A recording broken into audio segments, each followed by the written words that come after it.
do that. Okay. These should not have shuffled, so we should have all seen them in the same order. Let's see. The first one was find the antiderivative. So this was quiz 8, number 1. For f of x is x cubed plus 3x minus 4 divided by x squared. First, you're going to rewrite this function.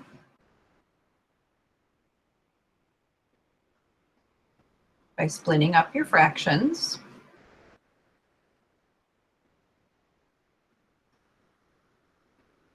And then you'll simplify. You will get x plus 3 over x minus 4x to the negative second. And by the way, note that I left this as 3 over x. I did not write it as 3x to the negative first because this is that special form where we can't use the power rule on it because you have n equals -1 in that case, which doesn't work.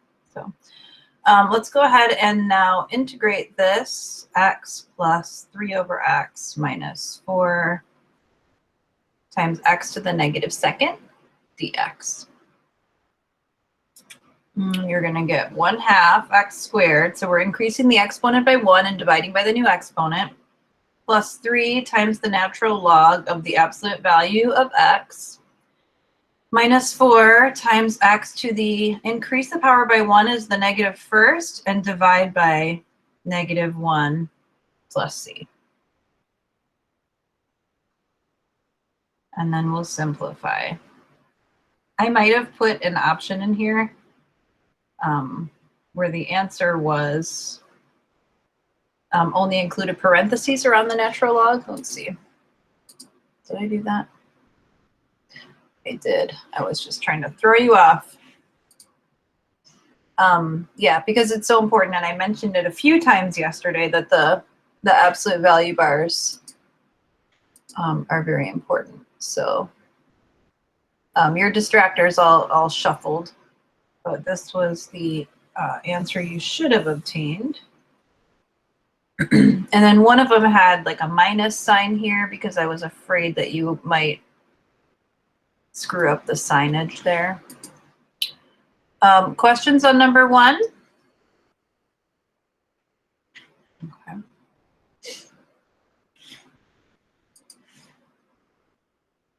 Number 2. This is another find the antiderivative.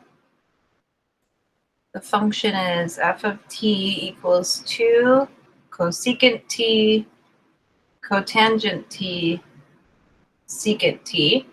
And you're going to rewrite this.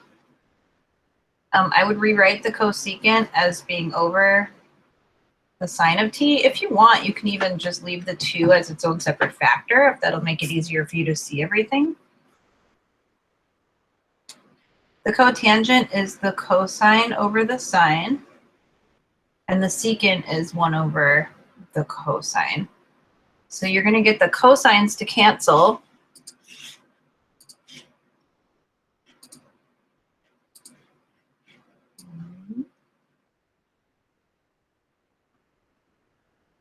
There's like a sweet spot in here where the focus looks much better.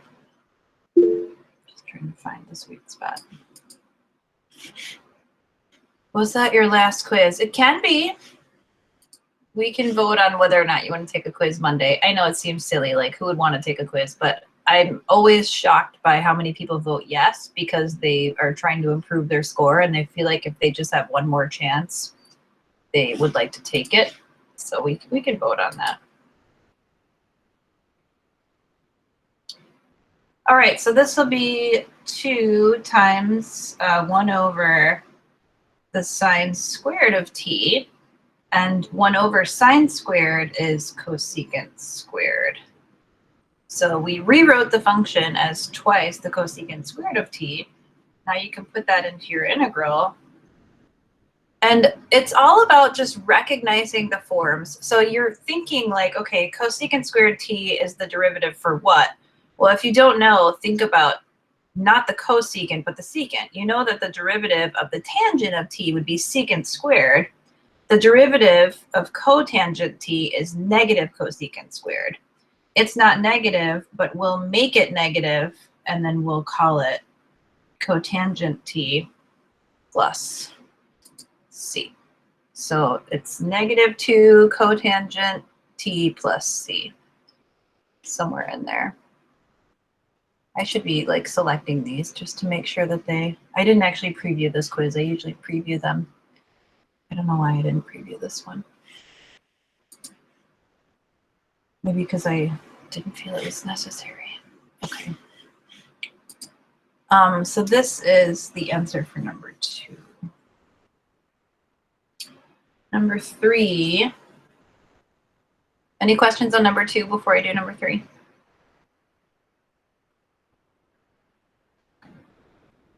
Number 3. I'll do it on the back. I don't want to be smashing this all into my last remaining bit of space.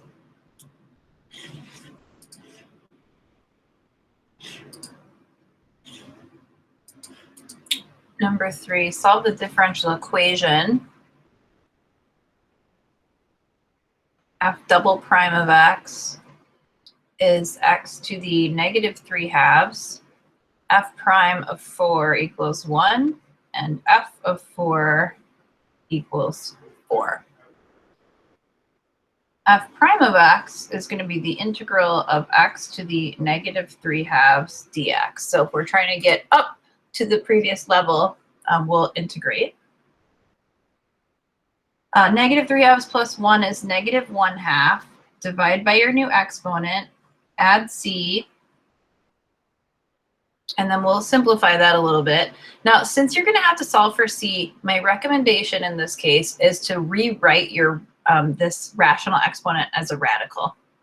So instead of dividing by -1/2, multiply by -2, and then change x to the -1/2. We'll move it into the denominator as x to the +1/2, which is just the square root of x. So a lot of this just depends on your algebra ability to rewrite these functions. Now, again, I normally wouldn't switch this out because I know I'm going to have to integrate it again, but this is going to make it easier for me to solve this equation. I know that f prime of 4 is 1. So f prime of 4, well, everywhere I see x, I'm going to substitute 4. And we'll set that equal to 1. -2/2 plus c equals 1. Well, c equals 1 plus 1, which is 2. So f prime of x is -2 over the square root of x plus 2. And it looks like you only have one option where this is possible. So at this point, if you are very confident, you could go ahead and select your answer. But I'm going to finish it out. Any questions so far?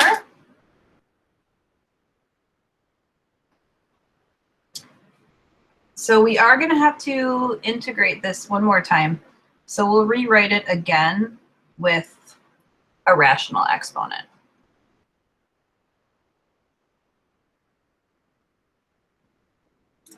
So if that was f prime, then f of x is the integral of f prime.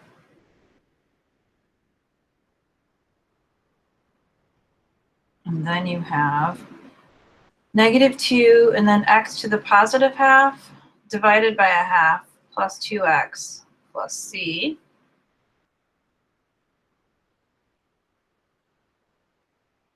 And instead of dividing by 1/2, multiply by 2.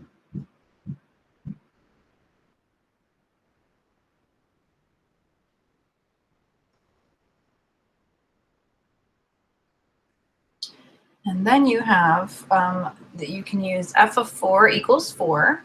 Everywhere you see x, you're going to sub in 4. I'm going to rewrite this to use a radical just to make life easier. So this will be f of x -4 square root x plus 2x plus c.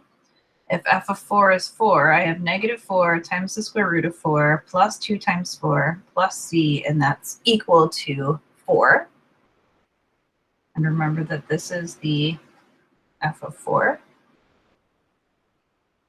So negative 4 times 2 plus 8 plus c equals 4 just leaves you with, well, these two are additive inverses, they cancel, leaves you with c equals 4. So you end up with f of x equals, and then bring your expression back down and substitute 4 for c.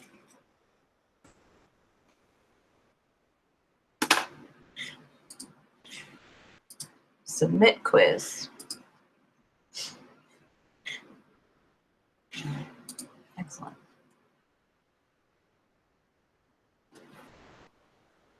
So that was the quiz.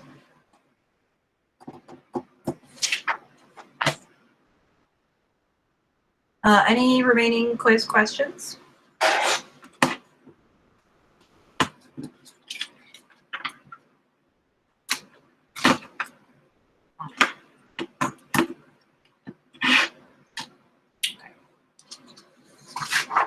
Wonderful.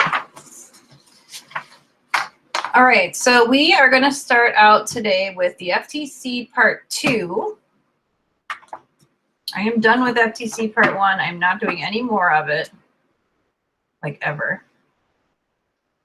We are doing 5.3. This is a continuation from the topics from yesterday. And this is, of course, the fundamental theorem of calculus.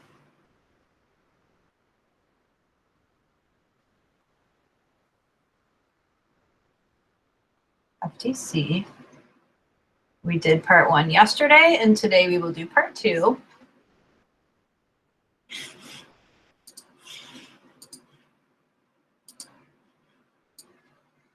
This focus drives me bonkers. It looks so much better on my screen, and then when I look at it on the Meet, it always looks blurrier.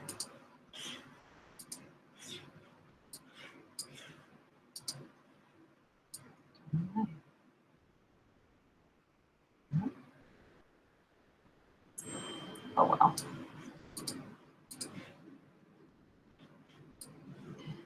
Okay. Anyway, so this is extremely important. This is just like your bread and butter of all things calculus right now. Theorem, FTC Part 2.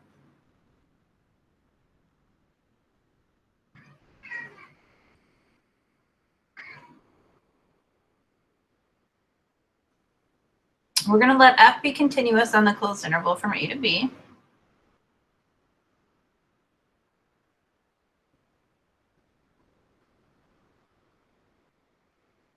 If capital F is any antiderivative of little f on the closed interval,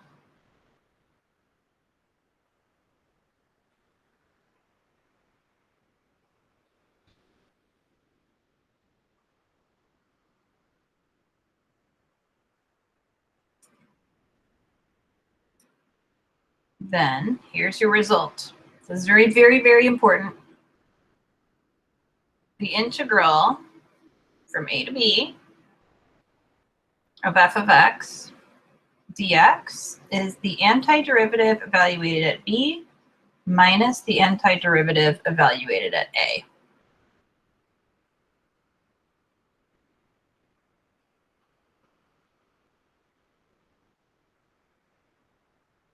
Now, if some of you are wondering what happened to the plus c, which I know some people were wondering yesterday with FTC Part 1, I'll give you a note here. For definite integrals,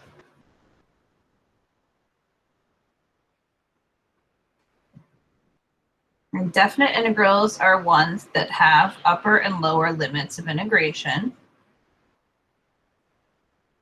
The arbitrary constant c is not used.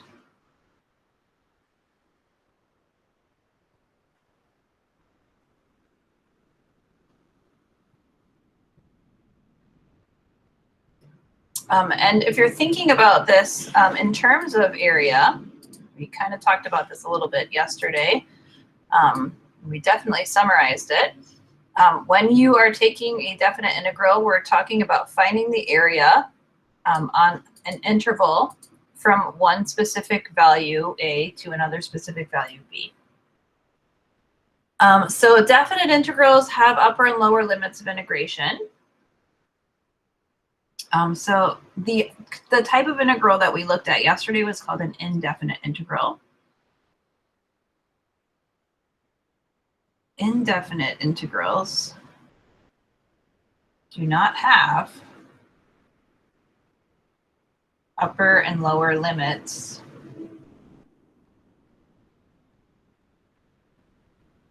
of integration.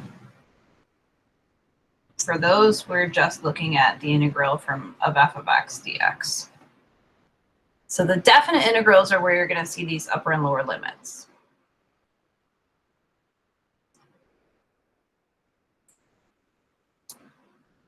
And if you're wondering how you would say this, because students want to be able to use the proper vocabulary when they're talking about integrals, this would be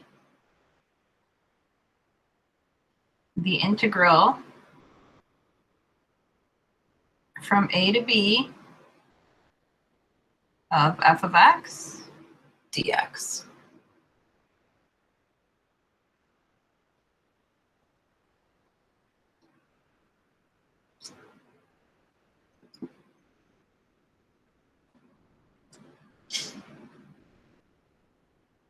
And remember what this represents really here is the area under the curve from a to b.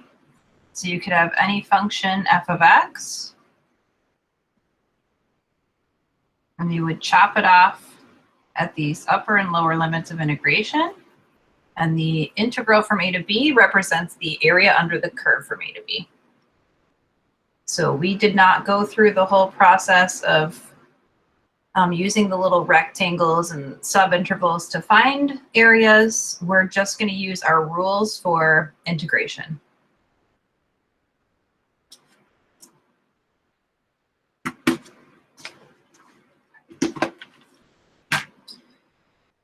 So I'm going to give you some examples of using the fundamental theorem of calculus. It's going to be a lot of the same type of thing we did yesterday, just applying it to definite integrals where we're evaluating our integrals using the FTC.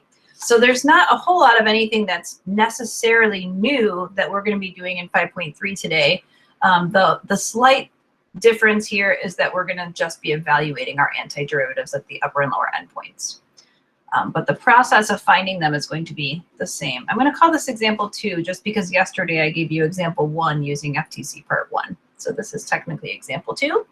Evaluate using FTC part 2.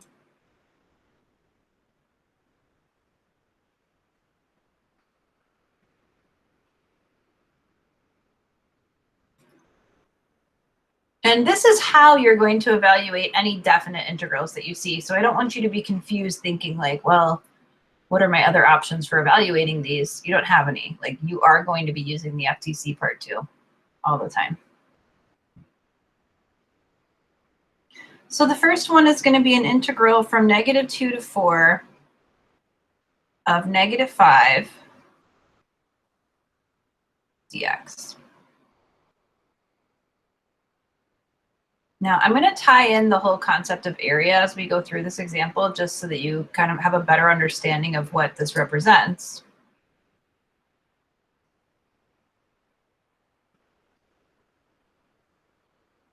Okay. So you're going to start out by finding the antiderivative, just like you would have done yesterday. The difference is you're not going to tack on the c, and we're going to evaluate this using the FTC part 2.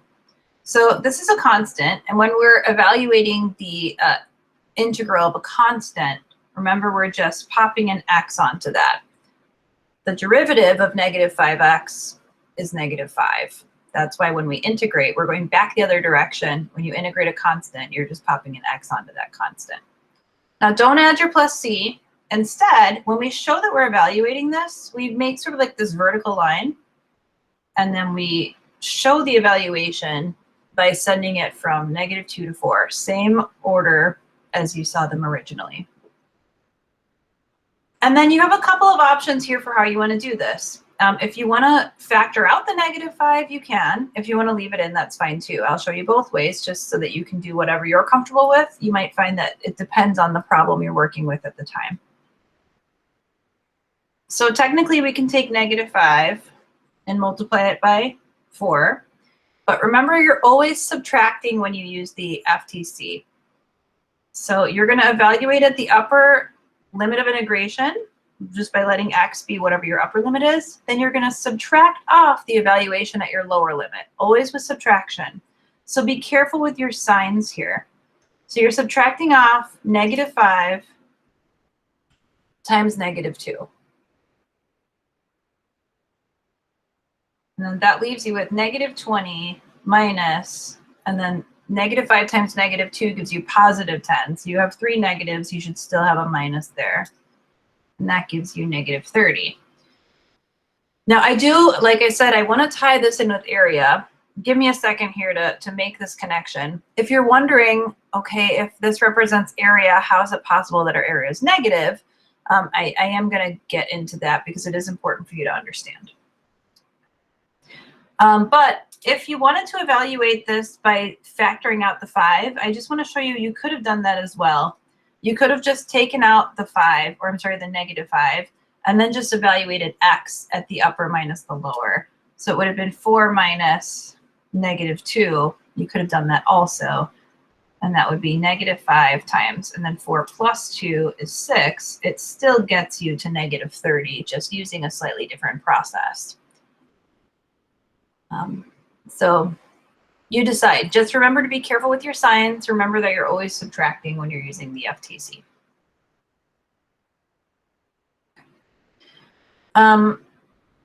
Now, thinking about this in terms of area, before I do that, are there any questions on the integral itself?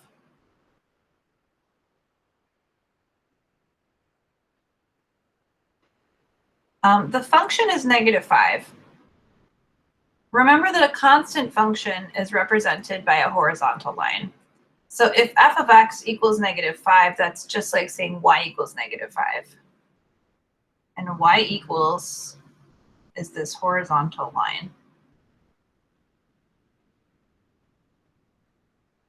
So that is your function, -5. Now, in most cases, you're going to have an actual like curvy polynomial function or any sort of curved function that does not look like this nice horizontal line. But I gave you this example so that I can really sort of illustrate the area concept to you. You are integrating this from -2 to 4. That means x is going from -2 to 4.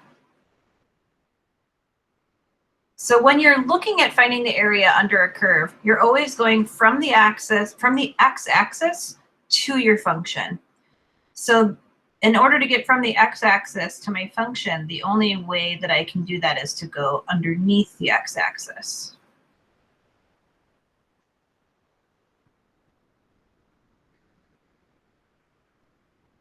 Now, if you're looking at this from a geometry standpoint, you know that the area that's represented by this rectangle is 6 units, because you have 4 plus 2 more, 6 units wide,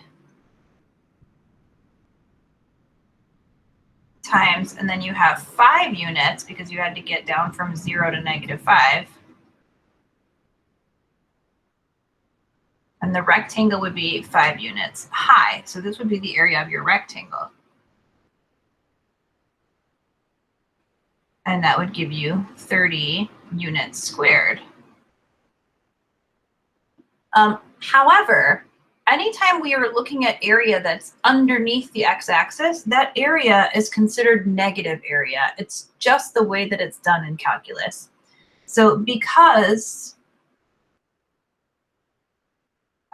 the area is below the x-axis,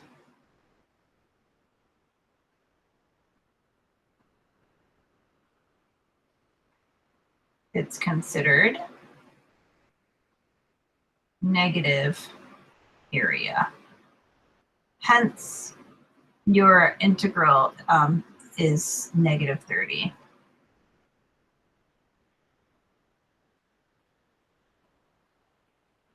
Now, you don't have to write units squared on your answers. It's assumed. So don't worry about that unless I actually give you like a word problem finding area. But this is why the integral works the way that it does. And this is why you got a negative sign on it. Notice that if f of x had been 5 instead of -5, then you would have been up 5 units from the x-axis. And in that case, you wouldn't have had this negative in front. So you would have had 5 times 6, which would have given you 30. So that's the difference there. And you're going to see that a lot in Calc 2, because what you start doing first from day 1 in Calc 2 is finding the area between curves. So instead of looking at the area between the x-axis and a curve, you're talking about, you know, one curve down here, another curve up there, find the area between them. It's the first thing you're going to do, and you're going to see this same property over and over again, where you're going to be taking off area that's underneath the x-axis and considering it negative. Okay. I'm going to give you another example using the FTC. Does anyone have a question here before I do example B?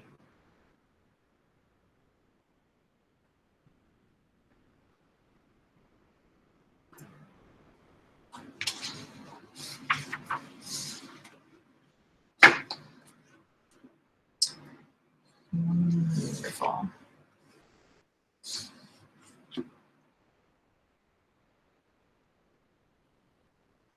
So B is the integral from 2 to 9 of 4x plus 3 dx.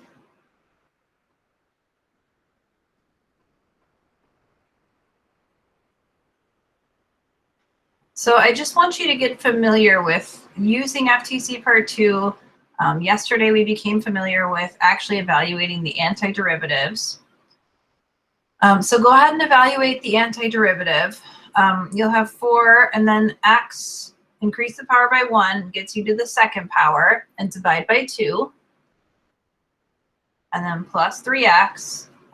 Don't include your plus c, but you're going to evaluate this whole expression from 2 to 9. So you're always starting at your upper limit and subtracting off the lower. So, oh, why don't you simplify this too? 4 over 2 just gives you 2. So I'll have 2 times x squared is 2 times 9 squared plus 3 times 9. Now be careful here, because you actually have 2 terms in your antiderivative. When you subtract off the evaluation at 2, it needs to be clear that that entire expression is being subtracted. So my suggestion, I'm strongly suggesting it, is you put some brackets around the upper limit and then subtract off the entire lower limit using another set of brackets. And this is because you have 2 terms. So I'm going to say now this is twice, and then 2 squared plus 3 times 2. I'm worried that if you don't include these brackets around your lower limits evaluation, that minus sign's not going to get distributed. So a lot of times what I'll do is I'll treat these 2 separately. I'll get a simplification here. I'll get another simplification here for the second term, and then I'll do a subtraction problem instead of just having all these signs floating around willy-nilly. Also, look out for your order of operations. I always feel like this is supposed to be an easy section, and I'm always surprised by how students struggle with evaluating these, even though it's just an algebra problem. Everything's got to be done in the right order. So don't multiply 2 times 9. You have to square 9 first. So 9 squared is 81 times 2 is 162. And then 3 times 9 is 27. Minus, and then I'm going to just keep some grouping symbols around the second set of terms so that everything gets subtracted. 2 squared is 4 times 2 is 8 plus 6. And then for a lot of these, you're going to need your calculator.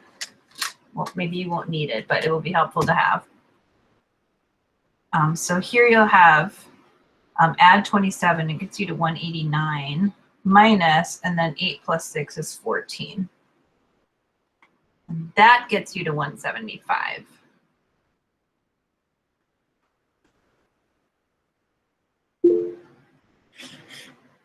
Do we have to find the antiderivative for every integral in part 2? Yes. I think I understand your question correctly. In order to use FTC part 2, yes, you're always, always, always finding the antiderivative. Does that answer your question, Renee?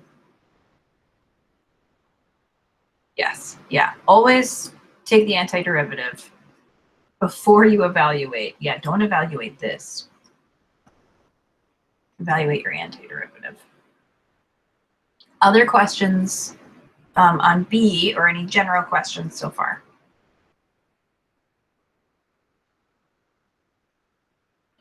Okay.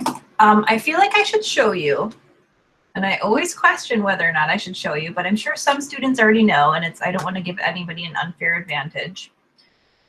There is a way that you can verify that your answer is correct in your calculator, and I just want you to use it as a check because obviously on your tests, I want to see all of your work. But if you actually were to enter your function, your original function, not the antiderivative, and you were to graph it, you can actually get your calculator to give you the value for a definite integral. And apparently it'll do that anyway in another function, which I didn't realize. One day, my oldest son, who's now 6, he was like 2, and he was playing with my calculator. And when I got it back from him, it had a template in it that was like this. And it was just sitting there on the screen. And I'm like, what? How did you get that? Where did this come from? I didn't know that apparently your calculator that's not supposed to have a computer algebra system in it has a template for this in there. I say this because I want you to understand that you have to show me your work. So if you are able to find stuff like this in your calculator, it's fine if you want to check it, but please make sure that you are showing me all of your work so that nothing is left to question. Either way, the way to do this in your graphing calculator, as far as the graph is concerned, you can graph it, and you can see 4x plus 3 is, just a line. 1, 2, 3. The slope is 4. And it kind of goes up like this. And we're going from 2 to 9. So obviously this is going to go very far. And it's going to be this huge trapezoid. Oh, that's not even supposed to be there. Sorry. Because the top of it is going to look like a triangle. Sorry, I should have given you more. It's basically, this is what it looks like. So this would be your function 4x plus 3. It's going from 2 to 9. And if you could technically find the area of it by looking at either the rectangle and the triangle, or just looking at the trapezoid itself. Or you can go to second trace, which is your calculate menu, and you can go to number 7. And then it'll ask you for your lower limit and your upper limit. So just type in 2 for your lower, enter, type 9 for your upper, enter, and it will fill in your area and tell you that the value of the integral is 175. So like I said, some students already know about it, so I don't want there to be an unfair advantage. So this is fine if you want to check your work, but I don't want you just to give me an answer and then I won't know where it comes from. And I don't remember where the template was. I know in my calculator, maybe it was this one, number 9. There it was.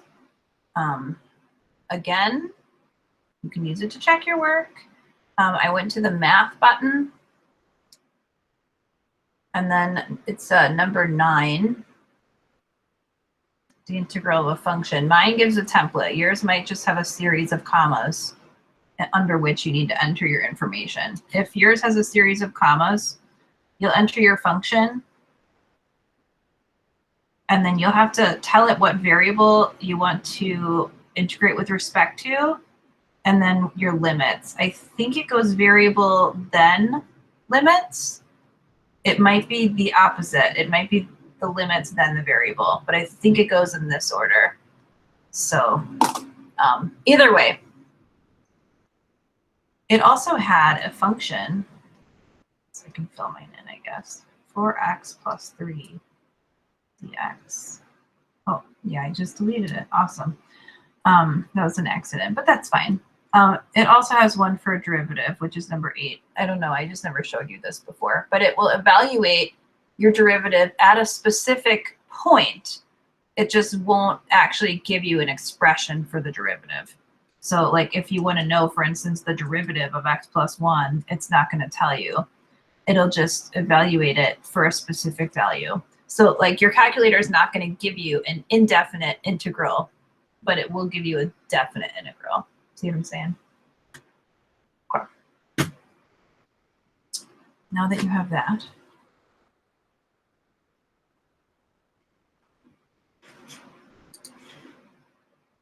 yeah, I felt ridiculous after I realized that I only learned that that function existed because of a toddler playing with my calculator. I was just in shock.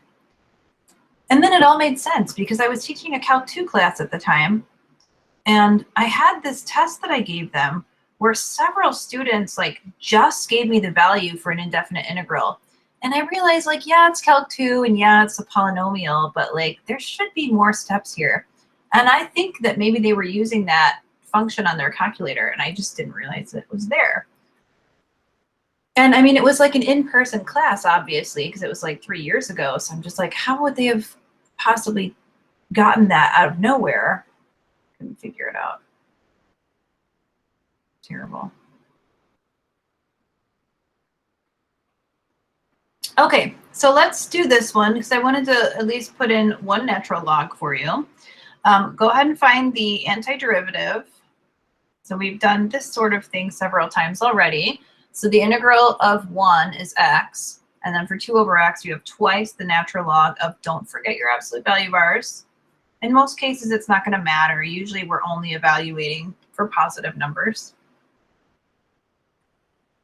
And we'll go from 1 to 2.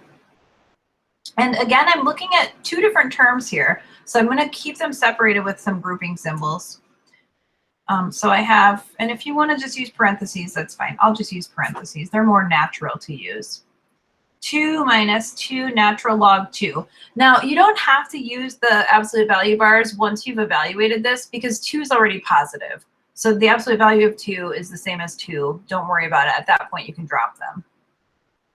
And then subtract the entire quantity, 1 minus twice the natural log of 1. Now, the natural log of 1 is 0, so twice 0 is also going to be 0. So anytime you're looking at the natural log of 1, that's going to 0 out, but you still have this 1 in there, so don't forget about that. So you have 2 minus 2 ln 2 minus 1. And then 2 minus 1 is 1. You have 1 minus 2 ln 2. This is the exact answer. Leave it exact. So many students want to give me approximates because it just upsets them, I think, to leave the answer like this because maybe it seems unsimplified, but this is simplified. There's really nothing more you can do to this. I mean, you could technically use the power property and put the 2 back in the exponent and call it 1 minus natural log 4. I mean, you could do that, but same thing. So leave it like this. Okay. Questions on C?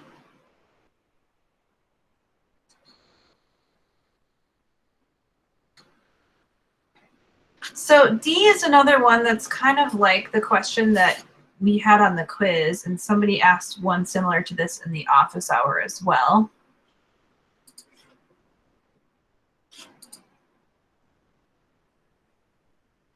But now we'll just add to it by putting some upper and lower limits of integration on there. So I'm going to give you a quotient. The numerator is x plus 3 times the square root of x. And in the denominator, you have the 5th root of x dx.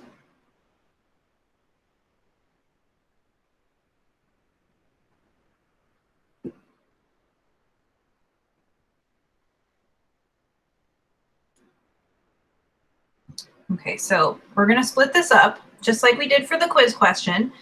This one's a little bit trickier just because you have a 5th root and a square root, but it's not a big deal. It's still just going to use algebra rules to simplify your rational exponents. So we have x divided by the 5th root of x, which is x to the 1/5, plus 3x to the 1/2 divided by x to the 1/5. So I'm just taking the expression out of the integral for a minute so we can work on it and simplify it.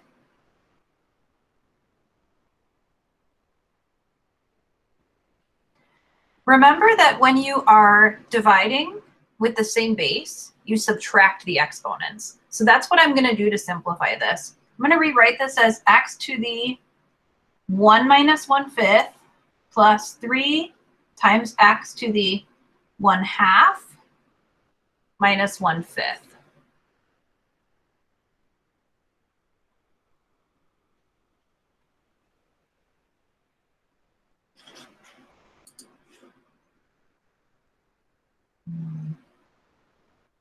I'm trying to see if I can eliminate this shadow that's appearing in the upper corner, but I just don't know. It's a little better.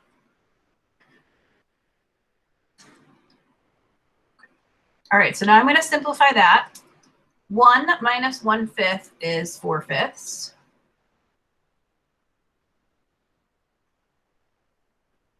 And 1/2 minus 1/5, do it in your calculator if you want, I don't care.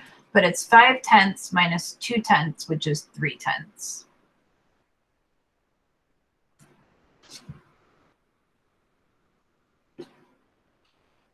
So I'm going to go ahead now and put this back into the integral. It looks very different than it did originally.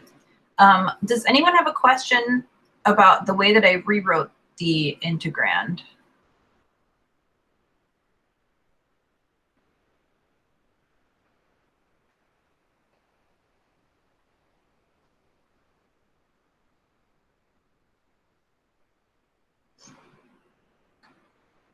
Wonderful.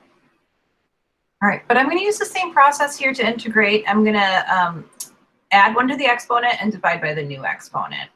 So I'm going to have x to the 4/5 plus 1 divided by 4/5 plus 1. And then x to the 3/10 plus 1 divided by 3/10 plus 1. And again, feel free to put this in your calculator. This is not an arithmetic quiz of any sort. If you find yourself in a situation where you don't have a calculator, remember just to write 1 as the denominator over itself. And 4/5 plus 1 is 4/5 plus 5/5, which is 9/5. 3/10 plus 10/10 is 13/10.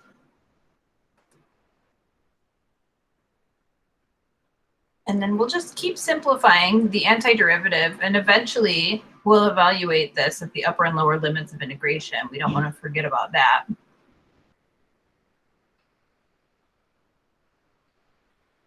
When we divide by 9/5, we multiply by 5/9. And then we have x to the 9/5. Plus, when we divide by 13/10, we multiply by 10/13.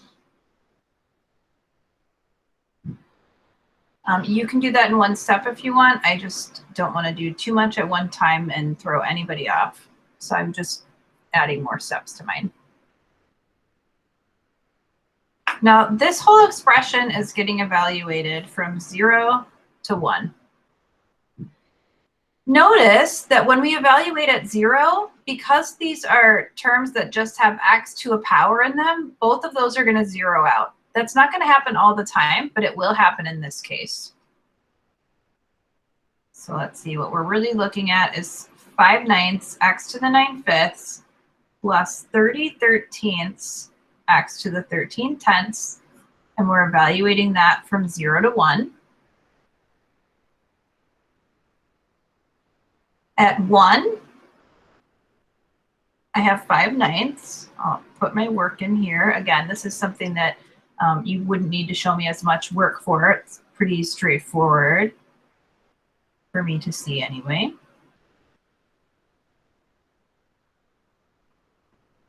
And then when you take off the lower limits of integration, you're taking off 5/9 times 0 to the 9/5 plus 30/13 times 0 to the 13/10. So both of these terms are going to zero out.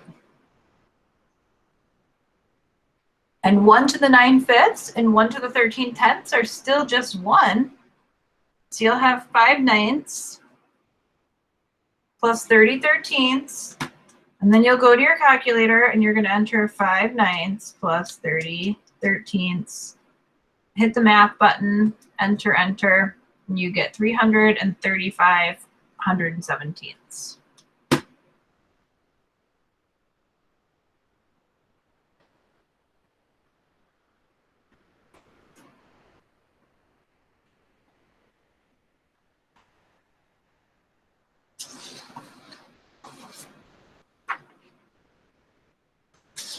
So that one, the calculus wasn't the hard part. It was the algebra and the arithmetic.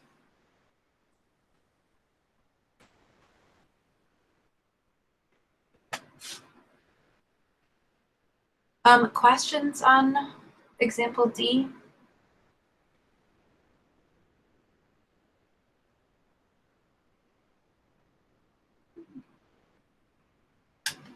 Okay, let's do a trig one.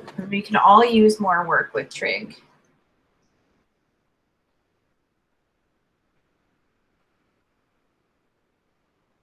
So we'll go from 0 to pi over 3. The integrand is 2 over cosine squared theta d theta.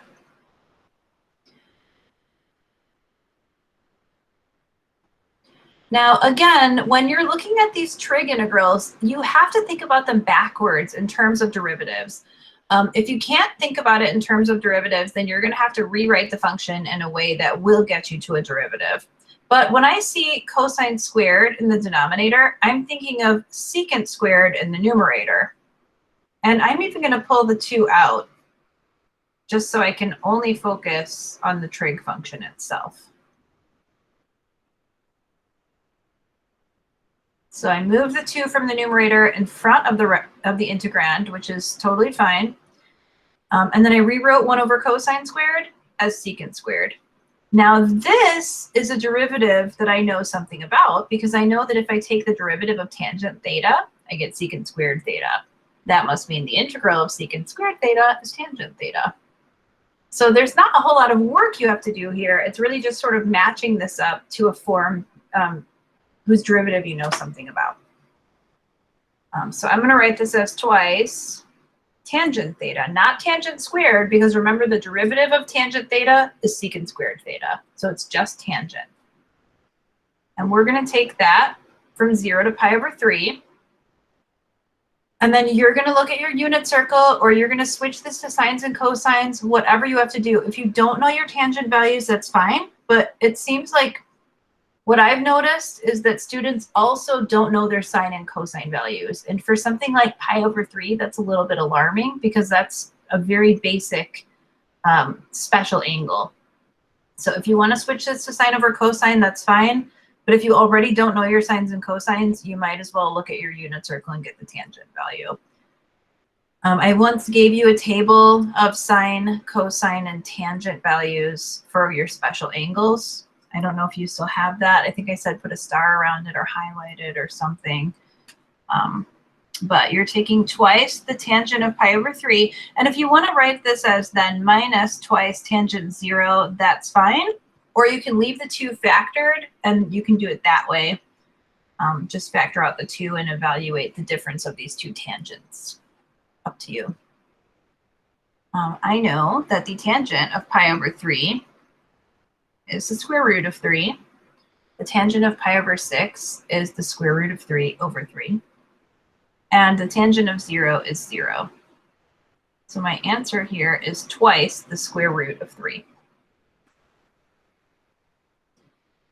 Remember, if you wrote this in terms of sines and cosines, you'd be doing sine pi over 3 divided by cosine pi over 3. The sine of pi over 3 is root 3 over 2, and the cosine is a half. The 2's in the denominator will cancel, and you'll still be left with 2 root 3. And the tangent of 0 is 0, because tangent sine over cosine, and the sine of 0 is 0.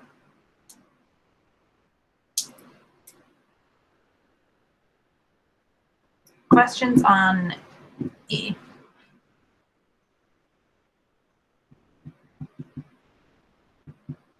Okay. Then the last one I have for you in this section is just an area problem. It's basically the same thing we've been doing, except this time I'm just specifically stating find the area.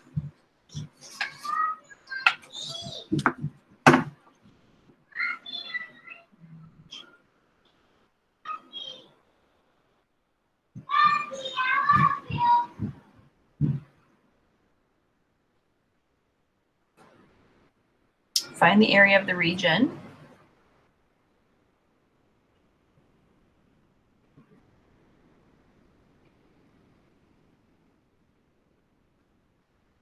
Between f of x and the x-axis.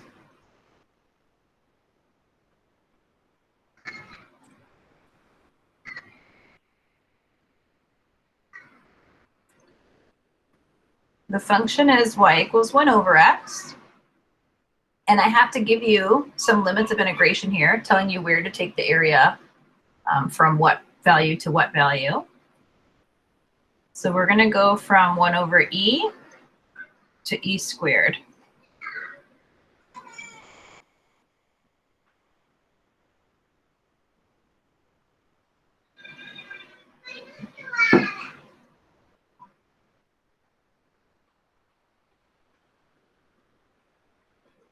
Oh, there's a movie in the park tonight. I think they're all going to movie in the park. I hope soon. It's very loud in here. Okay, so this is your function. This is your f of x, and that's going to go inside your integral. So we're looking at the integral from a to b, your lower and your upper endpoints of f of x, which is 1 over x dx. So go ahead and set up your definite integral. A is always the A, or your leftmost limit, is always going to be the lower limit. And then the right limit will be the upper limit.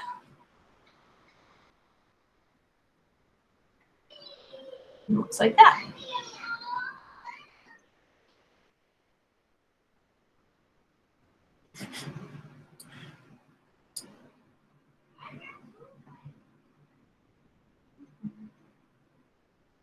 Questions about the setup?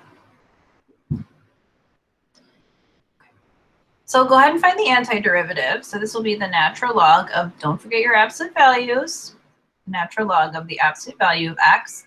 Now, my suggestion to you is when you evaluate this from the lower to upper, or however you want to think about it, upper to lower, since this is a natural log function, you'll probably want to rewrite 1 over e as e to the negative first, just so that you can use properties for logarithms to easily simplify it. That's my suggestion. So 1 over e is the same as e to the negative first power. Now, e to the second and e to the negative first are both positive values, because remember that your exponential function is always going to create positive values regardless. So e to the negative 1, e squared, they're both positive. So you don't have to worry about your absolute value bars in this case either. You're taking the natural log of e squared minus the natural log of e to the negative first.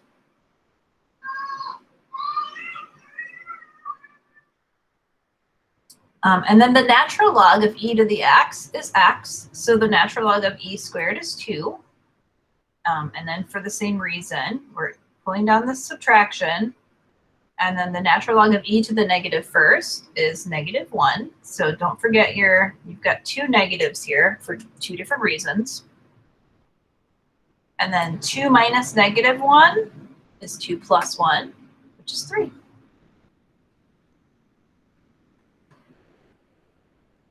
And if you'd like, you can verify that in your calculator if you want to get an idea of what that looks like. Remember, 1 over x is your reciprocal function.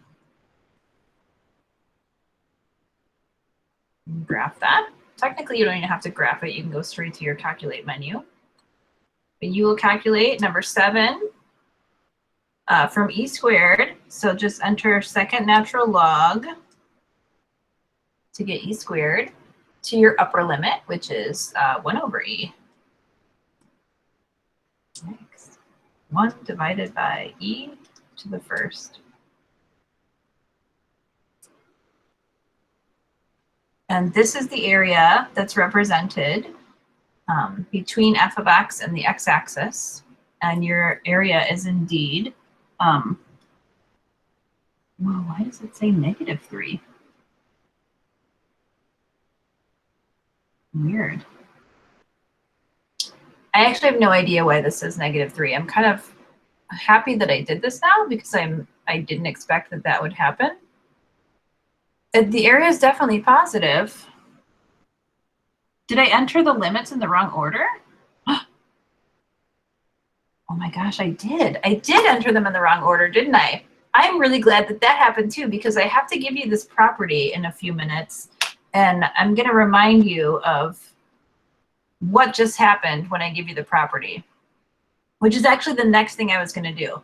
And it seems like, oh my gosh, she did that on purpose just to like set us up for the property. I actually didn't. I just really was very distracted by all the yelling downstairs, and I entered my limits in the wrong order.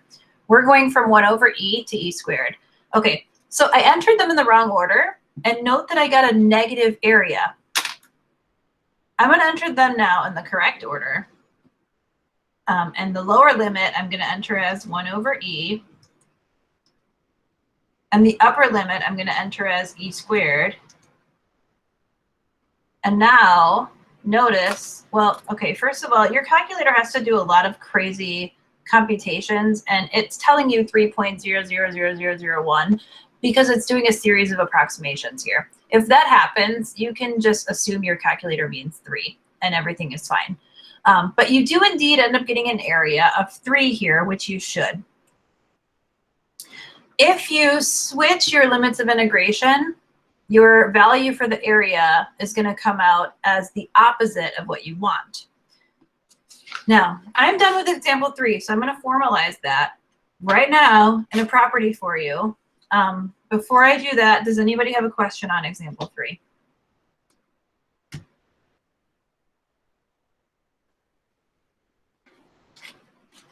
All right. So 5.4 is a pretty quick section, and it's just about properties of integration. And some of these properties you'll find really useful. Others, maybe you won't use that often. But the one that I just did, I use all the time. 5.4, properties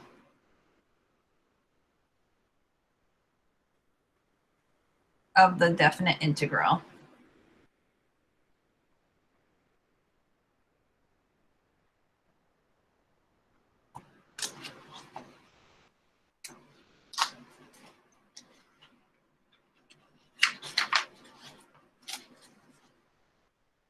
Okay. So the first one that I want to go over is like a two-parter. If f of a is defined, then the integral from a to a of f of x dx is 0. Now, it might seem like a really boring property, but what that's saying is you can't really take any area if you're not going anywhere. So if you're only going from a to a, well, a is equal to a. You're not going anywhere to the left or right to compute area. Therefore, you have no area. So I think that one's pretty straightforward. All right, so the other part of this is if a is greater than b, and if the integral from b to a of f of x exists,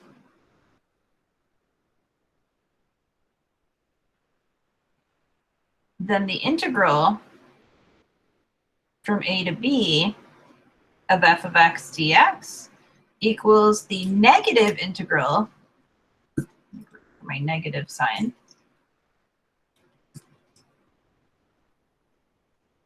from b to a of f of x dx.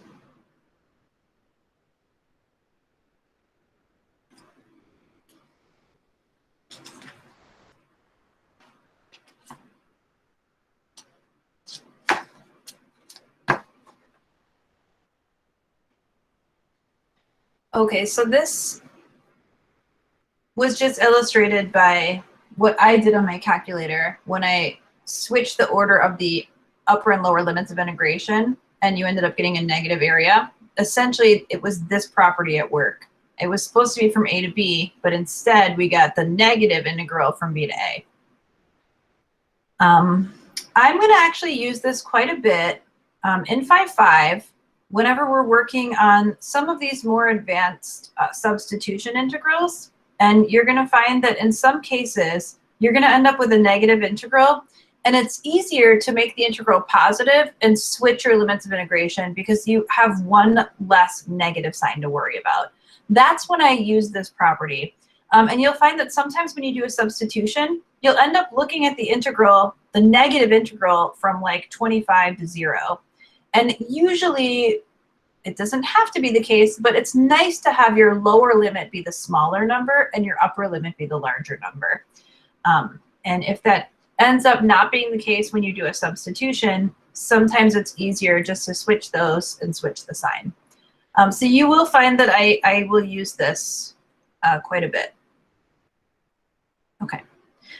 I have another property for you that has to do with combining your integrals.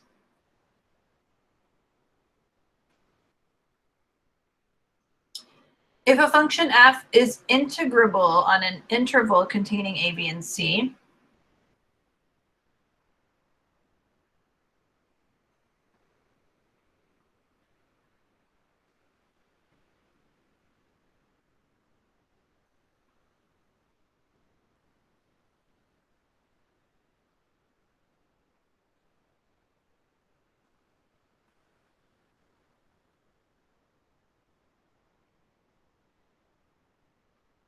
all right, so if this is the case, then we can take the integral of a to b of f of x dx, and we can split that integral up into two different parts by cutting it off somewhere.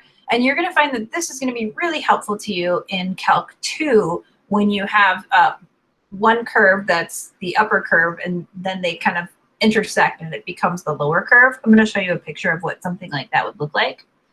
But we can instead pick a middle point C that's somewhere in the interval, and we'll take this from A to C and add that to the integral from C to B.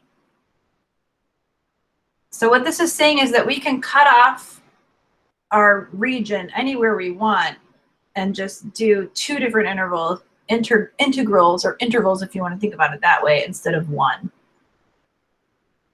So that would be something like, I don't know, something you would see in this class.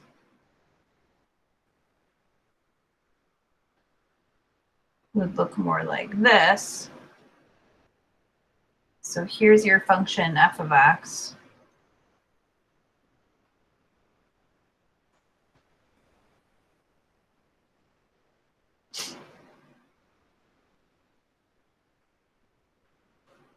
So what this is saying is that the integral from a to b can be rewritten as the sum of two integrals. So you can instead take the area from a to c and add that to the area from c to b. Now, I've always had students wonder, like, why would we want to do that? It seems pointless. Well, it's because you might have a case like you would see in Calc 2, where you'll have two functions. Maybe one of them is f of x and the other one's g of x.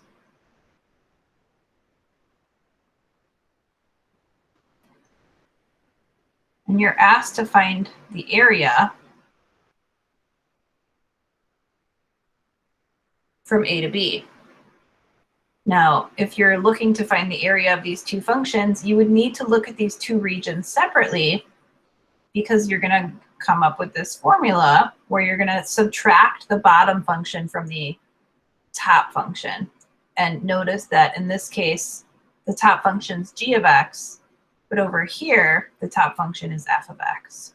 So you would want to cut this off at the intersection point and evaluate that as two separate integrals. So this property is what allows you to do that.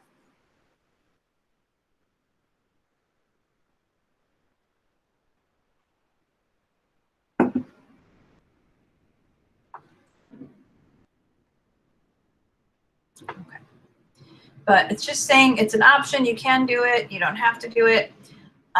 The nice thing about this section on properties is that it's really super straightforward. And I always put some property questions on the exam, and they're usually easy points.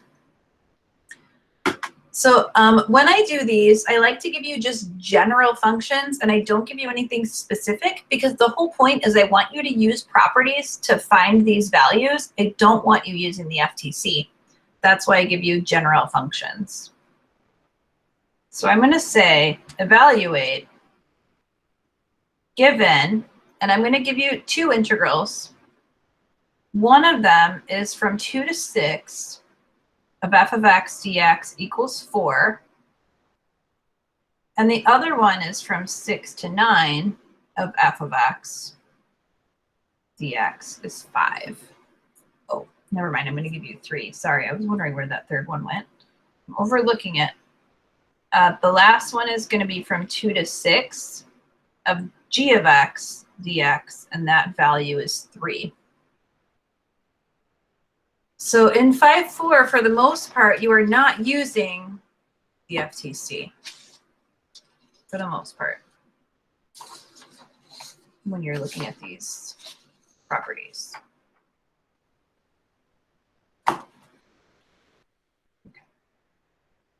So I'm going to ask you 3 questions based off of these 3 integrals that I gave you. The first one is I want you to find the integral from 2 to 9 of f of x dx. And like I said, this should not be something that's really super challenging. This should be something where you get easy points.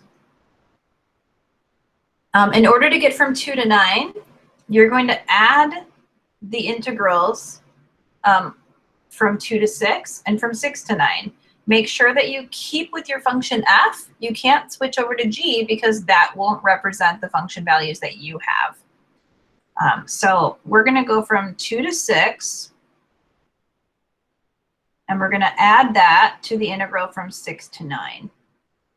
And make sure that everything is covered. In this case, we're just using that property that I gave you that says that we can cut this function off at a value. In our case, the value is 6. But as long as we're still covering and spanning the region from 2 to 9, that's all that matters. So we're looking at 4 plus 5. And that will get you to 9.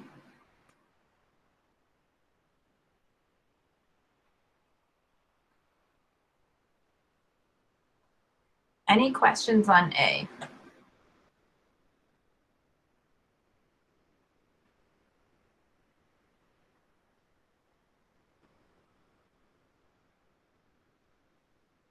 Okay, B is the integral from 2 to 6 of 3 g of x dx.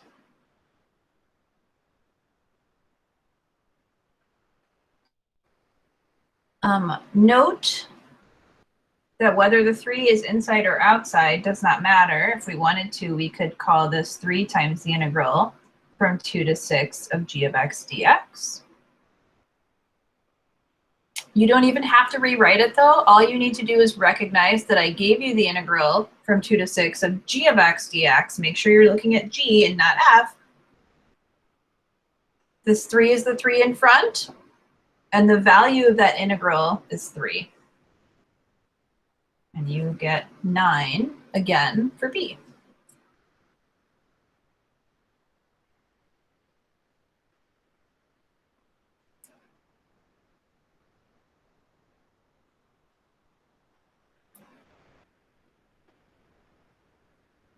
Now my favorite property is this one. I'm asking you for the integral from 9 to 6 of f of x dx.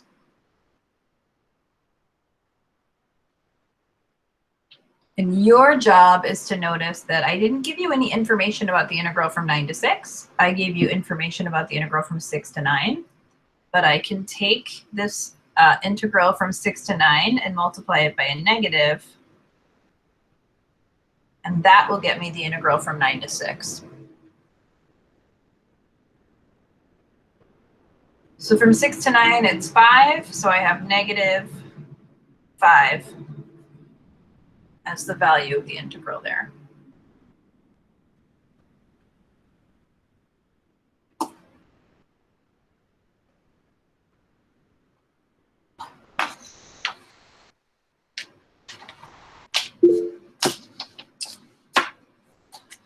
Oh, okay. So Renee's asking, how did I get this negative here?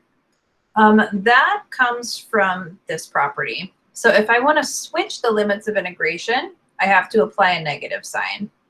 So I asked you for 9 to 6, but I gave you 6 to 9. So if you're going to evaluate this by switching the limits, we can say that these are the same if and only if we multiply one of them by a negative. Does that answer your question, Renee? Okay, cool. Any other questions on example 1?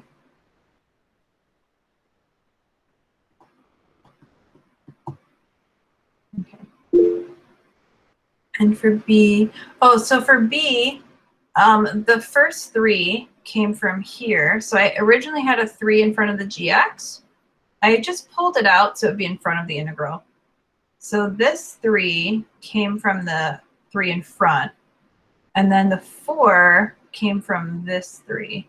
Oh, you're looking at f of x, but my function is g of x. That's why I used a 3 and not a 4.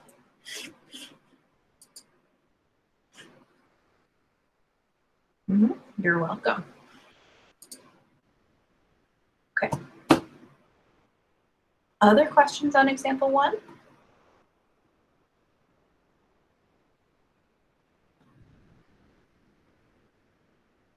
Wonderful. Let's do a piecewise function. This section is kind of random. It has properties in it, and then it has a bunch of other random stuff, like piecewise functions. But I feel like this is a good example. We're going to calculate the integral from 0 to 2 pi of f of x dx, where f of x is equal to this piecewise function, cosine x if x is less than or equal to pi, and cosine x minus 2 sine x for x being greater than pi.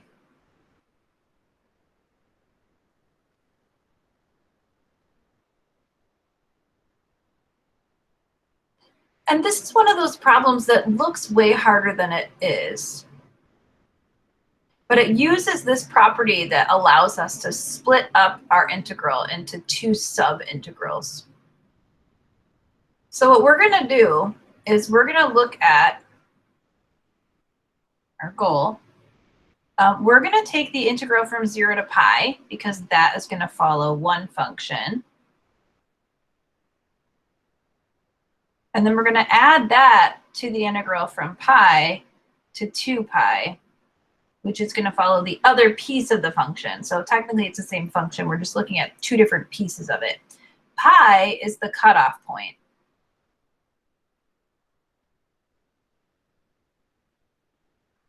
So you're going to look for your cutoff point first, which is where we cut off this function. Make sure you're still spanning the whole range from 0 to 2 pi. So we'll go from 0 to pi, and then from pi to 2 pi. So we haven't left anything out.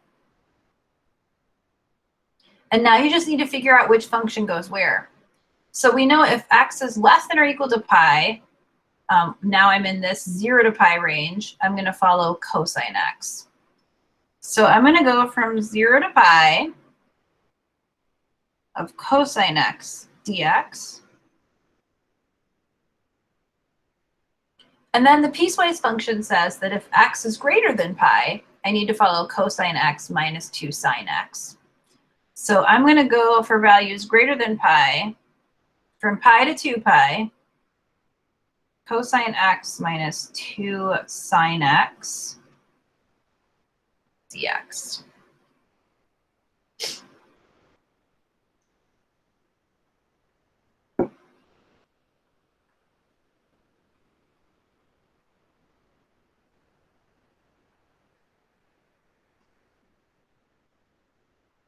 Okay.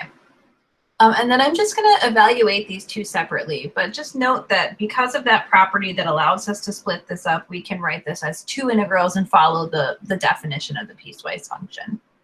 Any questions on the setup?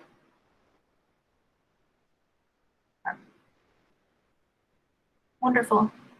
The derivative of sine x is cosine x.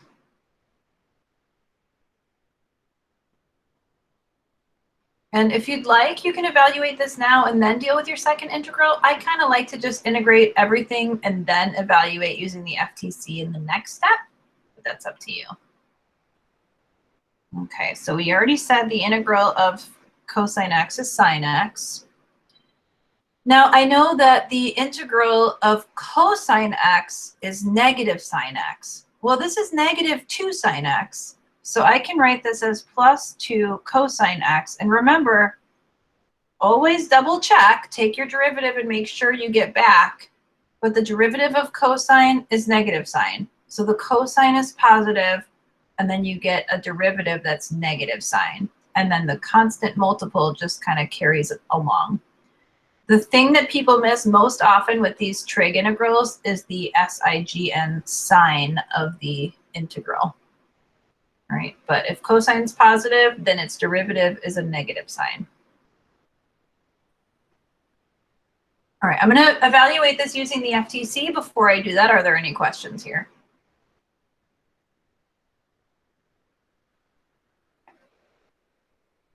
Now you got to know your trig function values. These ones are pretty straightforward. We're taking sine pi minus sine 0. And then we're going to evaluate these terms now at 2 pi and pi. So sine 2 pi plus 2 cos 2 pi minus sine pi plus 2 cos pi. So the upper limit minus the lower limit. Make sure you use your grouping symbols appropriately.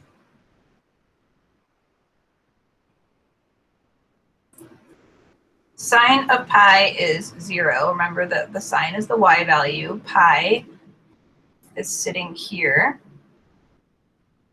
at -1, 0. The y value is 0. The sign of 0 is also 0.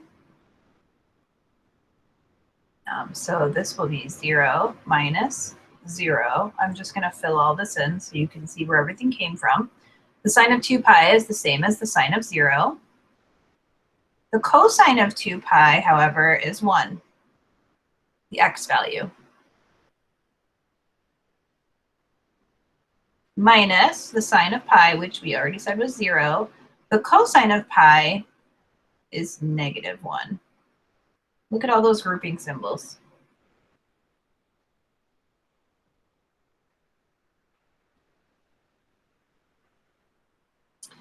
Are there any questions here before I simplify? This is another place where things go wrong just because there's a lot of stuff going on. Okay, so 0 minus 0 is 0. I don't need to worry about that. 0 plus 2 is 2. Minus, so there's that minus sign. And then 2 times -1 is -2.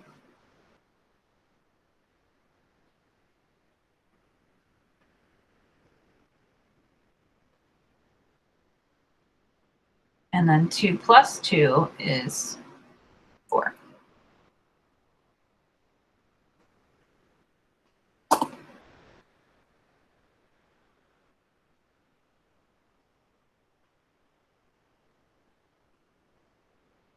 Okay, so that was a piecewise function. You might see 2 or 3 of those maybe on your homework. There aren't a whole ton to choose from. I just want you to understand how they work mostly. I don't want you to do too many of them. All right, questions there?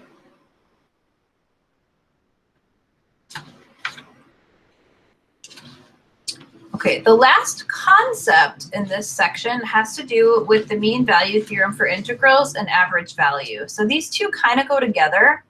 I kind of show them all at once and then combine them into an example. So I'm going to do that now. I'm just kind of defining both of these for you. So theorem, mean value theorem for integrals.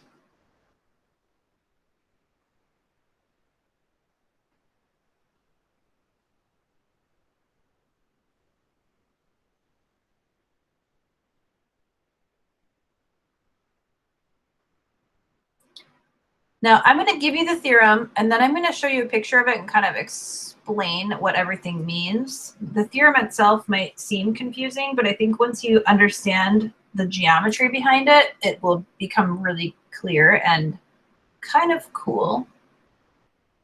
Very cool, actually.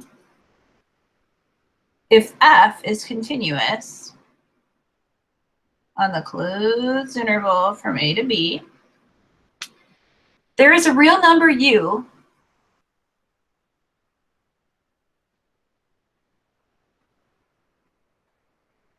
and u is between a and b,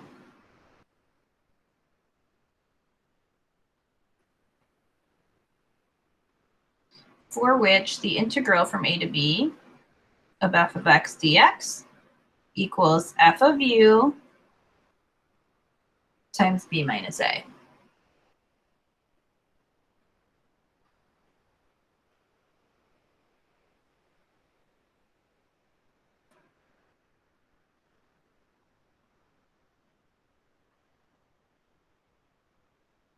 Okay, what I hate about this theorem is it's actually very cool, but when you look at it by itself, you're just kind of like, okay, like, why would I care? Why is this interesting?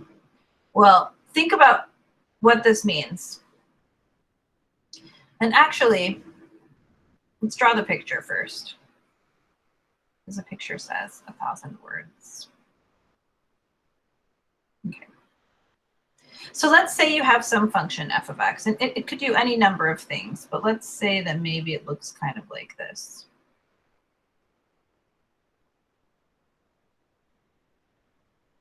And let's say you're looking at the area from A to B. We'll put A right here, and maybe B can go kind of like right there.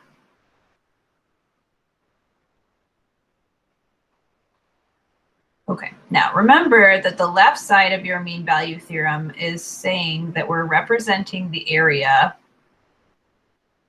under f of x from A to B.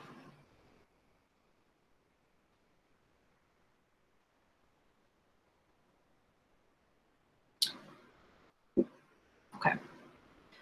So your theorem is stating that there is some number u between A and B such that the area under the curve from A to B is the same as f of u, which is the corresponding y value at u, times b minus a.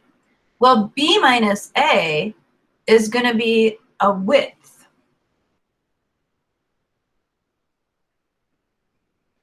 Because remember that b minus a is just this distance. So what you're being told here in the theorem is that you can find some value u, and I'm going to try to eyeball it.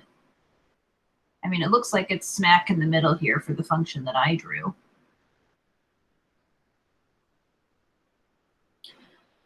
F of u is the corresponding y value.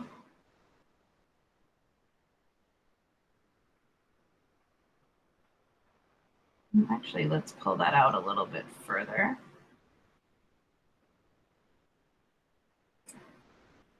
It's going to drive me nuts.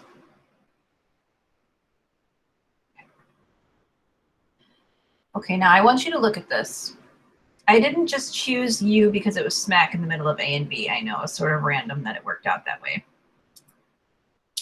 What I'm saying here is the area under the curve from A to B is going to be the same as f of u times b minus a. We said b minus a was the width. F of u is the height. And we're talking about the area of the rectangle with height f of u and width b minus a. So this whole piece on the right-hand side is the area of the rectangle with height f of u and width b minus a.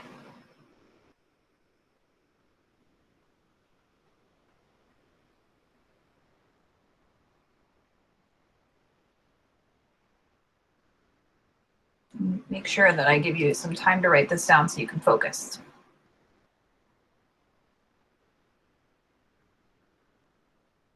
Okay.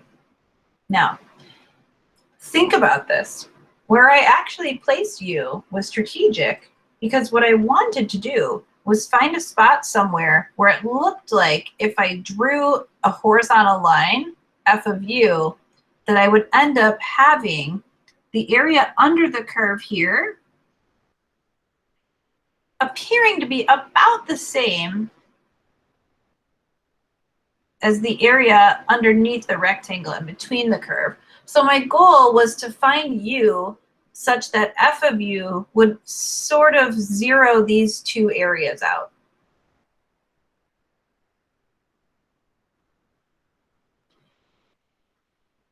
And what we're looking for here is this x value u such that the area of the rectangle from A to B all the way up to f of u is the same as the area under the curve of f of x from A to B.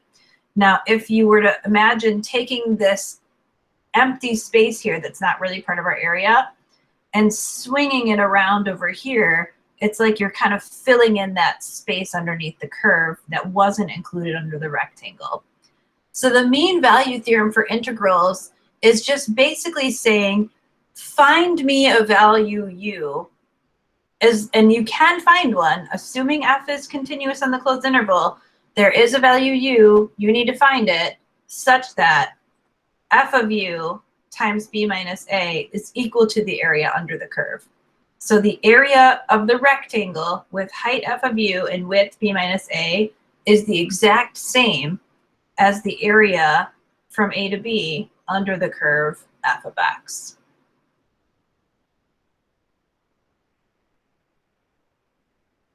So of course I'm going to give you an example dealing with this. And the example that I'm going to give you will have a nice picture with it so that you can get a good visual of what's happening. Other than this, which I feel is actually a pretty good visual, but that's just my opinion. Are there any questions about this? Or maybe they will clear up when I do an example. I mean, technically, whether you understand it or not, I can't control. As long as you know how to actually apply the MVT for integrals, that's really all that matters to you. I mean, I would love for you to understand the geometric interpretation.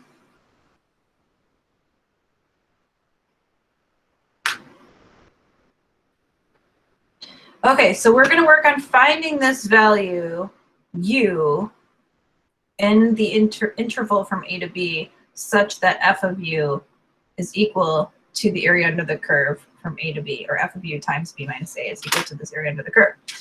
Okay, now, in order to find the height of your rectangle f of u, we're going to look at something called an average value, and we're going to combine that with the mean value theorem for integrals. And that's really just going to pull from this definition. But it's technically a separate definition, so I'm going to give this to you separately. Definition, average value of a function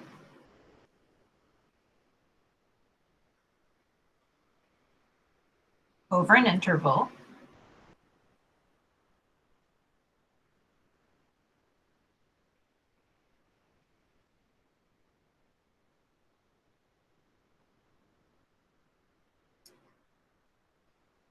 let f be continuous on the closed interval from a to b. All right, that was on. I started to write my interval, but let f be continuous on the closed interval from a to b. The average value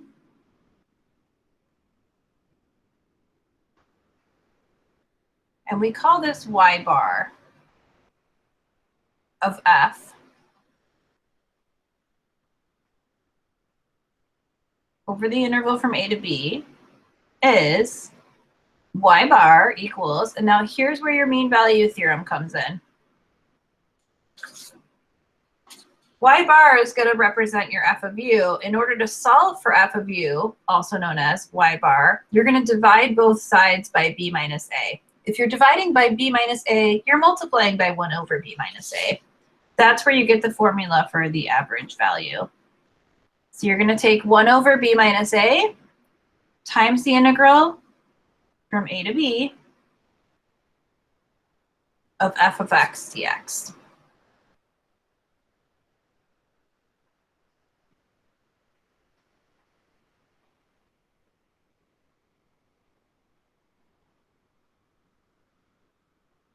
So the average value, if you want to think about it in terms of your mean value theorem, is the height f of u of the rectangle in the mean value theorem.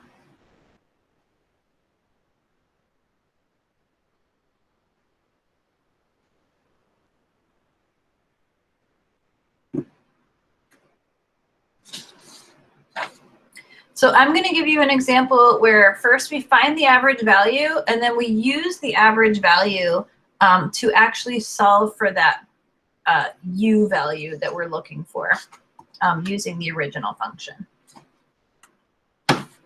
I don't know why I love the mean value theorem, whether it's for derivatives or for integrals.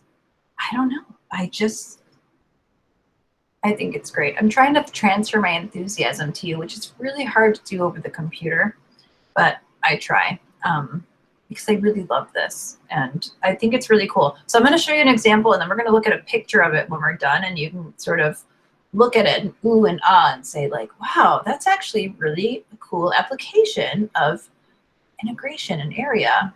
And at least if a couple of you appreciate it, it will really make my day. I won't know that you appreciated it, but I'll feel like at least one person has to feel like this is cool. All right. I know some of us are just kind of over it, right? For f of x equals 2x times 1 minus x, find the average value over the interval from 0 to 1.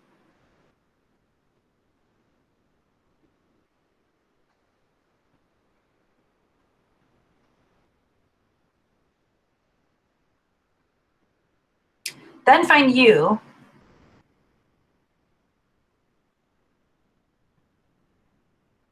such that f of u is equal to the average value guaranteed by the mean value theorem.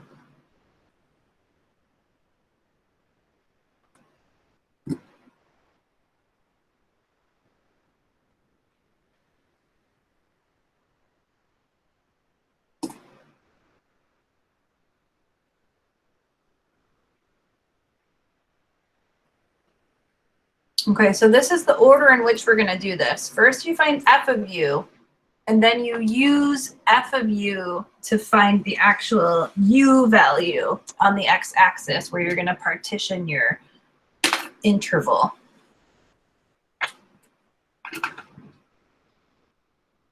All right. By the way, I don't know why I'm giving you this function like this. I feel like there must be a reason I wrote it like this in factored form. But you can unfactor it and write it as 2x minus 2x squared by distributing.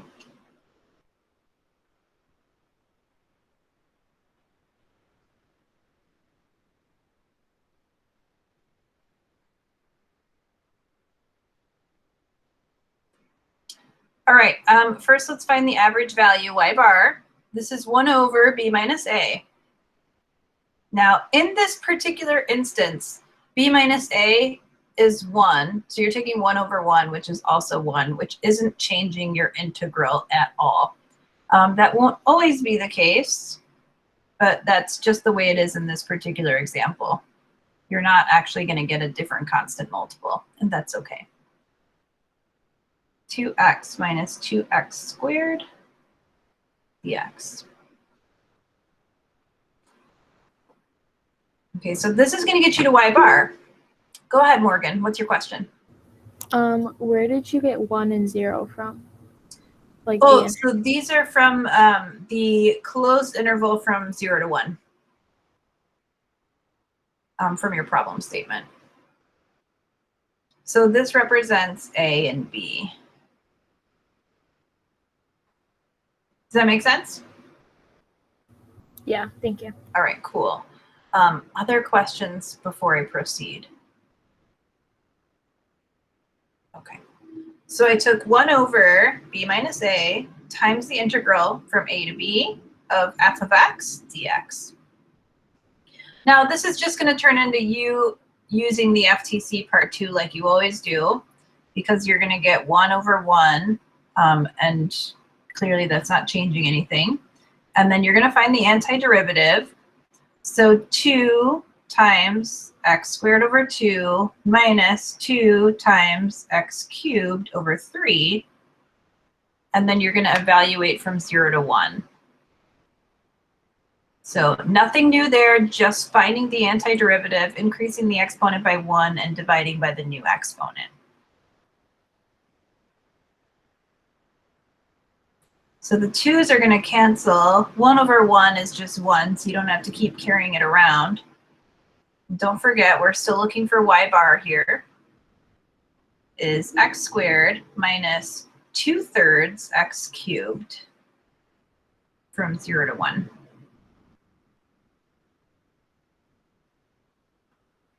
Now you're going to use the FTC. So I have 1 squared minus 2/3 times 1 cubed minus 0 squared minus 2/3 times 0 cubed. If you feel comfortable saying that in this case, you just have these power functions where you're taking 0 to a power and they're just going to 0 out, that's fine. I don't need you to show me every single tiny thing when it's so rudimentary.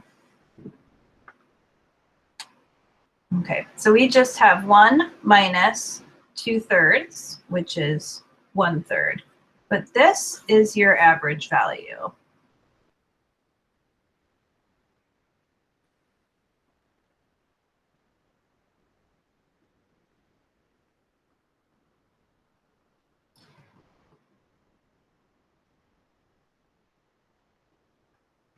Okay.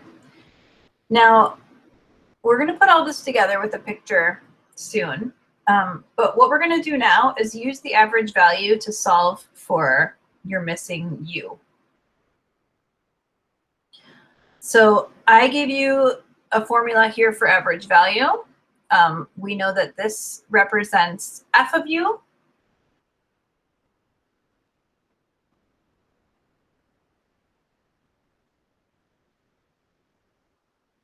Okay, so we can say, so f of u is 1/3 because the average value we can also write as f of u. I know it's kind of confusing that they tell you it's f of u and then they tell you it's y bar. I don't know, they're the same. So what you're going to do now is you're going to figure out by evaluating f of u using your function, what u would have to be in order for f of u to be equal to 1/3.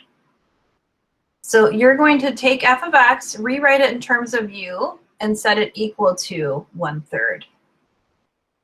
So we're going to say f of u equals, and I'm going back, if you want to use this definition, you're probably going to find that most useful using the 2x minus 2x squared. So 2u minus 2u squared, and that's going to be equal to 1/3. Now, if you find it confusing to have two different equal signs, well, here's what you're really looking at here. And we'll rewrite this in descending order. And actually, if you'd like, we can move everything to one side of the equal sign such that the lead term is positive. So why don't we add everything on both sides? So we'll get 2u squared minus 2u plus 1/3 equals 0.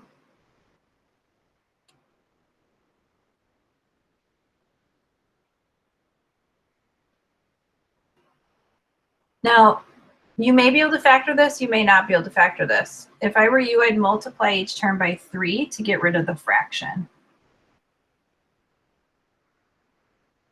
When you multiply each term by 3, you'll get 6u squared minus 6u plus 1 equals 0.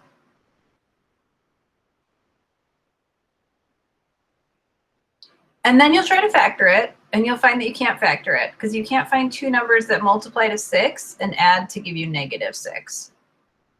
So you're going to have to use the quadratic formula. But that's no big deal. That's just algebra.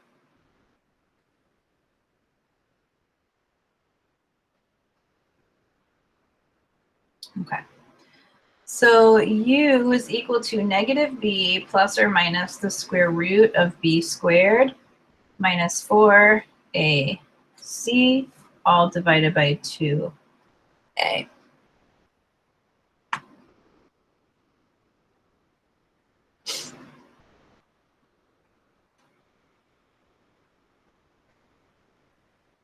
I feel like anytime the quadratic formula is involved, students just like sigh on the inside, just like, ugh, why?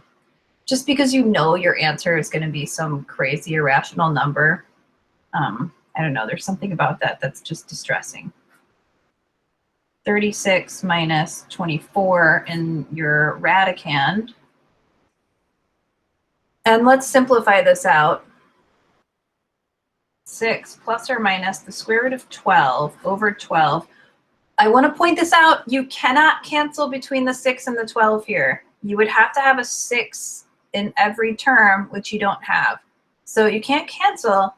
What you can do is simplify a radical using a perfect square factor. We know that 12 can be written as 4 times 3. I'm going to show the steps here because I know it's good for students to see this. They don't see it a lot. The whole point is to split this up into two factors where one of those factors is a perfect square. So 6 and 2 are no good because you can't take the square root of 6 and you can't take the square root of 2. But you can simplify this by saying you have 6 plus or minus 2 root 3 over 12. And then you can cancel out a common factor in each term. Notice that each term has a common factor of, at most, 2. If you want to factor it out first, fine. Factor it out. And then cancel it. And that leaves you with 3 plus or minus the square root of 3 over 6.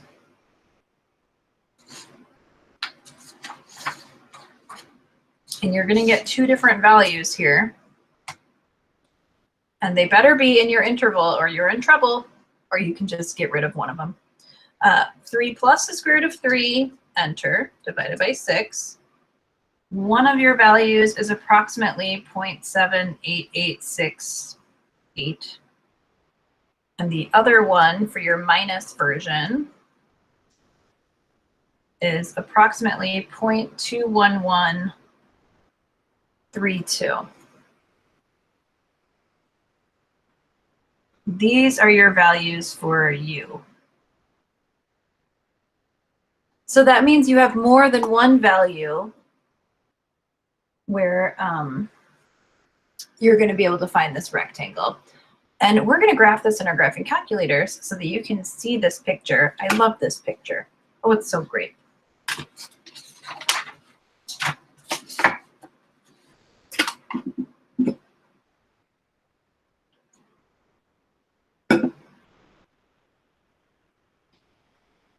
Okay, so first of all, graph your original function.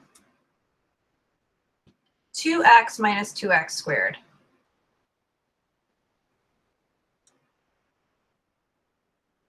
That was your original function f of x. You can even put it in its factored form if you want, fine by me. Now, when you graph this, you're going to get the whole grid, which you don't need because we're only looking at the interval from 0 to 1. But it's a good idea to graph it first so you can get a good idea of where you're looking. Like, for instance, I know that this function doesn't even go as high as 1, and the average value, this y value, is 1/3. So it's pretty low. So for my window, I'm just going to take x from 0 to 1 because my interval is from 0 to 1. So I really only need to focus there anyway. And then because I already looked at the graph and I can tell that y is so small, I'm just going to take y up to 1 also. So y will go from 0 to 1. And then we'll graph it. Okay, so here's your function from 0 to 1. What I'm going to show you next is your average value. Before I do that, are there questions about how I obtained this picture?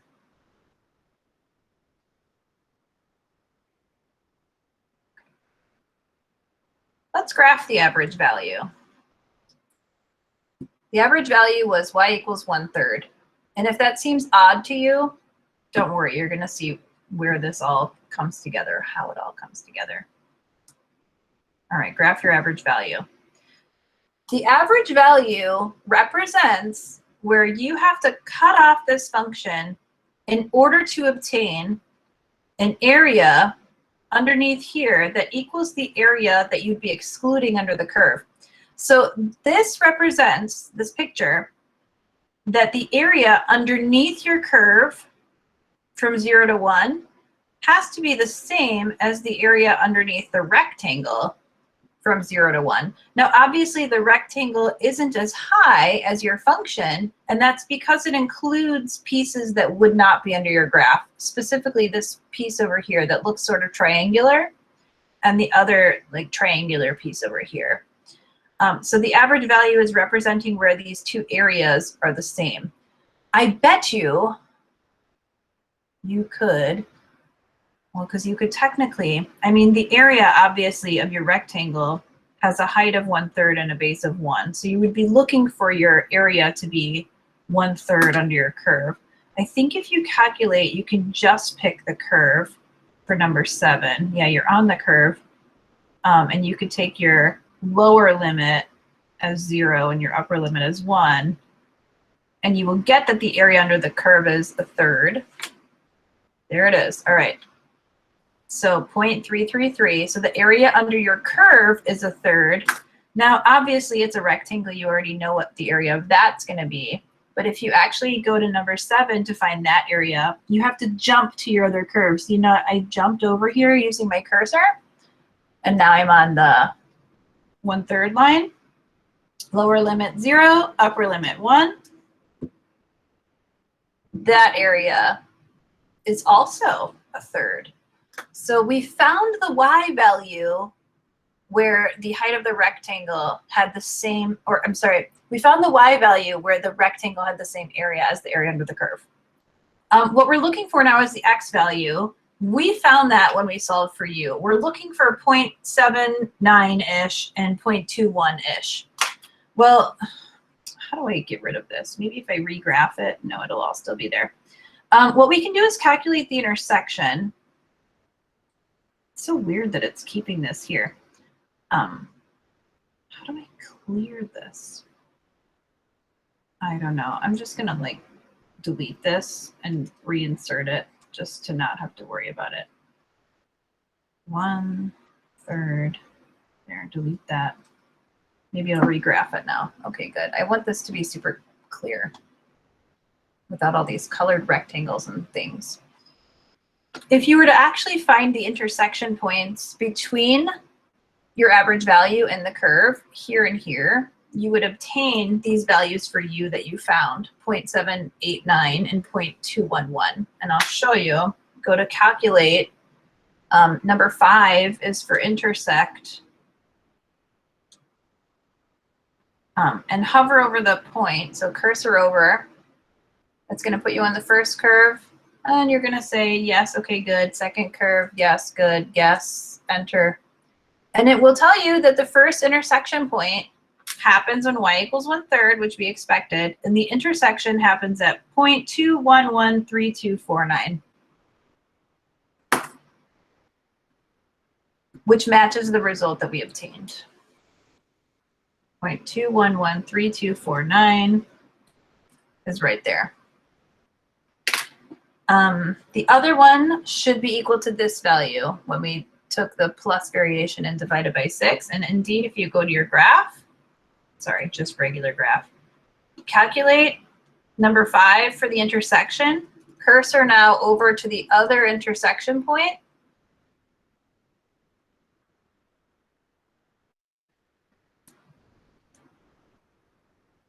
Enter, enter, enter. You get 0.7886751.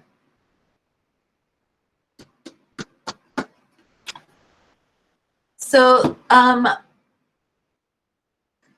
that's pretty cool. That's the mean value theorem and average value for the integration, right? I don't have time to start substitution.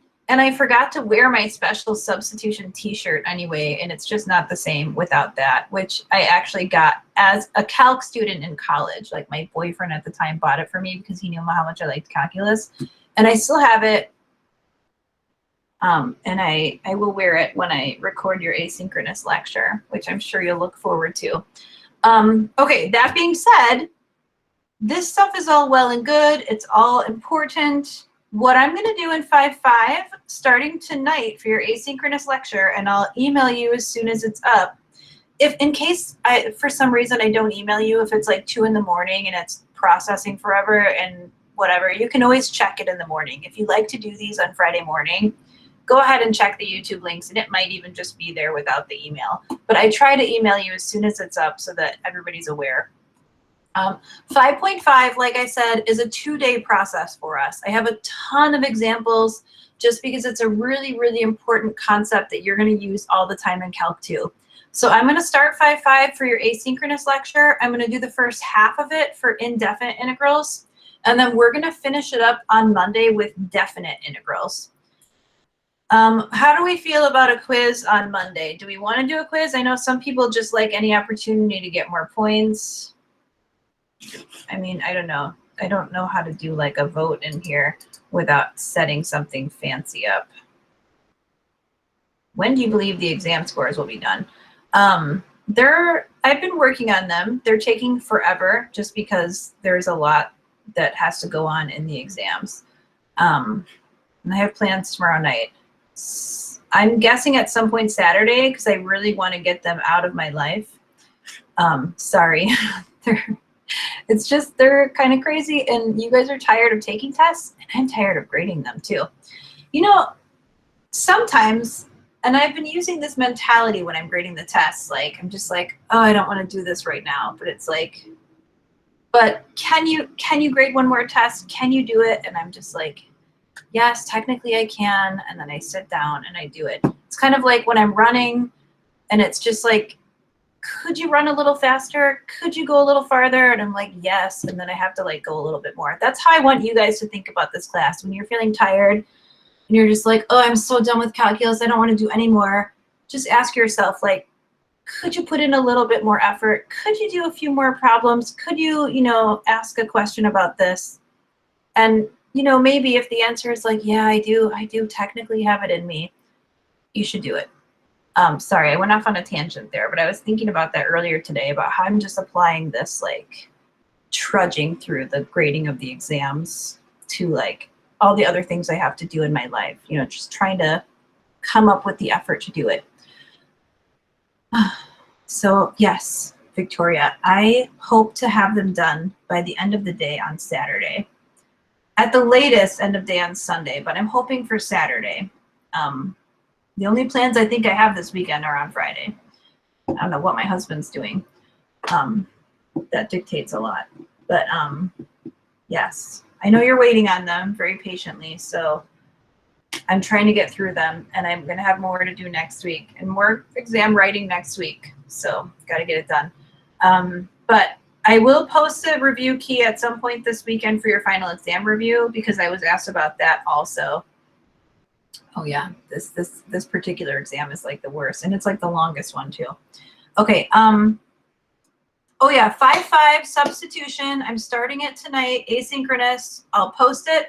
Try to start it early because, like I said, it's a very important concept.